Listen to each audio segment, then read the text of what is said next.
श्रीमते रामानुजाय नमः। श्रीवेङ्कटेशस्तोत्रम्।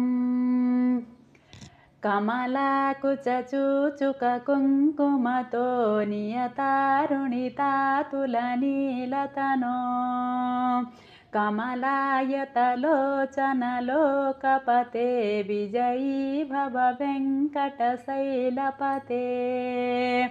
सचतुर्मुख षण्मुख पञ्चमुख प्रमुखाखिलदैवतमौलिमणे शरणागतवत्सलसारनिधे परिपालय मां वृषशैलपते। अतिवेलतया तव दुर्विसहैरनुवेलकृतैरपराधसतैः भरितं त्वरितं वृषशैलपते परया कृपया परिपाहि हरे।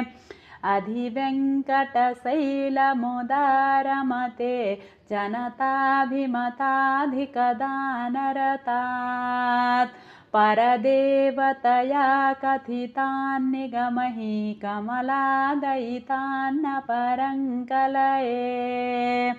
कलवेणुरवावसगोपवधू षट्कोटिवृतात् स्मरकोटिसमात् प्रतिवल्लविकाभिमतात् सुखदात् वसुदेवसुतान्न परङ्कलये। अभिरामगुणाकरदासरथे जगदैकधनुर्धर धीरमते रघुनायक राम रमेश विभो वरदो भवदेवदया जलधे।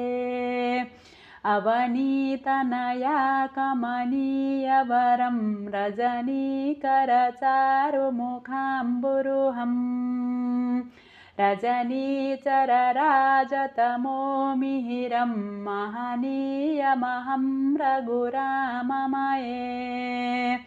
सुमुखं सुहृदं सुलभं सुखदं स्वनुजं च सुकायममोघसरम् अपहाय रघुदहमन्यमहं न कथञ्चन कञ्चन जातु भजे।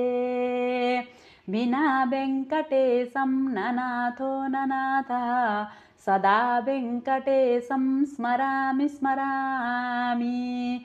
हरे वेङ्कटेश प्रसीद प्रसीद प्रियं वेङ्कटेश प्रयच्छ प्रयच्छ।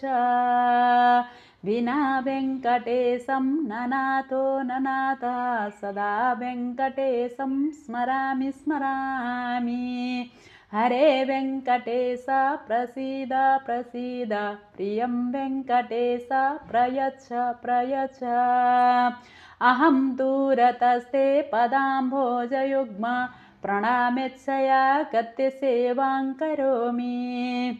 सकृत्सेवया नित्यसेवा फलं त्वं प्रयच्छ प्रयच्छ प्रभो वेङ्कटेश। अज्ञानिना दोषान् अशेषान् विहितान् हरे क्षमस्व त्वं शेषशैलशिखामणे। अज्ञानिना दोषान् अशेषान् विहितान् हरे क्षमस्व त्वं शेषशैलशिखामणे। श्रीमते रामानुजाय नमः।